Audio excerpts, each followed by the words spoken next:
Hello, and welcome to episode 7 of the series Powering SAP Developments with AI. Last week we had a bit of a failure and ended up with the decision that Chat-GPT in its current version is far from perfect for the RESTful ABAP programming model. This week I'll make it different and a bit meatier. Instead of talking too much, I'll show you 4 examples that Chat-GPT can help you with right now. 1. Regular expressions, a feature that's normally avoided by inexperienced developers but almost abused for any string checking by the seniors. It essentially consists of a table like this, which a developer needs to memorize to be able to use it efficiently. Or they just Google it every time. Instead of having to figure things out yourself, you can ask Chat-GPT to prepare the syntax for you. Here's an example. Similarly, we can ask it to check a string to see if this pattern exists. Finally, we can just paste in a regular expression and get Chat-GPT to explain it to us, like this one here. It checks if a string is of the email address format.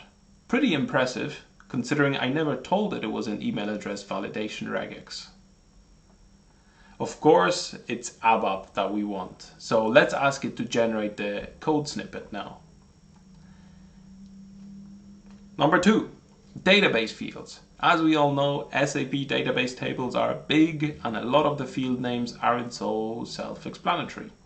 To add even more to this already confusing concept, a lot of them are short versions of German words. So, as in the title of the episode, let AI relieve you. If you don't know what fields you should be addressing for your specific need, ask AI to help you. CDS views, the preferred way of selecting information from database tables in S/4HANA. Sometimes we also need to create our own to add a layer of abstraction to the data model. To follow up on example 2, we can ask Chat-GPT to help us turn our requirement into a new custom CDS view. It delivers some code along with further remarks that you need to work with. Number 4. Standard BAPIs and sample code. There are many standard BAPIs that developers use to create, change, or delete SAP objects. Remembering them all is an option, of course, but asking Chat-GPT for help is a better option. Example, we want to create a new material. Let's ask GPT for a boilerplate for it. Error. Because I want to tell you how it is and not how I would like it to be, I'll be honest here once again. Chat-GPT is not very good with this. It delivers code that looks fine at first glance, but then I notice a lot of errors in the form of wrong field names, structure names, etc. So feel free to use it, but take note that you'll need to work with it a little bit. So the first 3 examples above work pretty smoothly, with sometimes just minor tweaks to the prompts, but example number 4 is another thing that it doesn't do very well. Conclusion at this point? Chat-GPT handles small, relatively simple answers pretty well, but fails when you ask it for more complex code snippets. If writing boilerplate for the creation of materials can be called complex.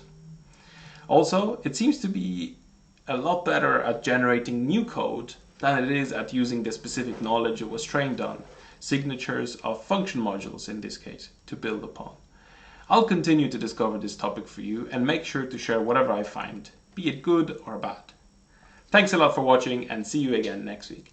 In the next episode, we will look at building classes and everything to do with ABAP OO. Thank you. See ya.